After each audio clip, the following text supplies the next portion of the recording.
পৃথিবীতে ওর মতো শক্তিশালী রাক্ষস আর কেউ নেই।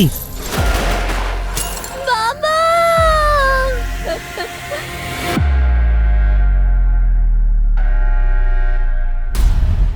এখানে অনেকেই মারা গেছে, কিন্তু সেসব ব্যাপারে আমার কোনো ইন্টারেস্ট নেই। ভগবান করে উত্তর দিচ্ছে না আর শয়তান খেলা করে চলেছে।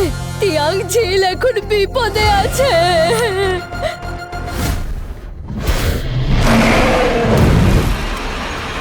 রাক্ষসকে আবার তিয়াং ঝিলে দেখা গেছে।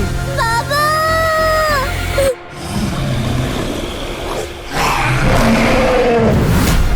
কিন্তু হাসপাতালের কাছে তো কোনো নদী ছিল না, তাহলে ও এখান থেকে এই অবধি এলো কি করে? লুকিয়ে পড়ো। আমাকে এখান থেকে বের করো।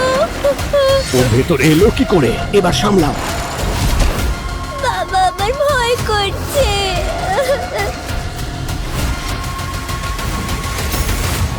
তোমার ধারণা আছে তুমি কি করছো? তোমার নজরে ও আর আমি একই রকম, আমরা দুজনেই রাক্ষস। লুকিয়ে পড়ো, বন্ধ করে দাও। নরকে যা।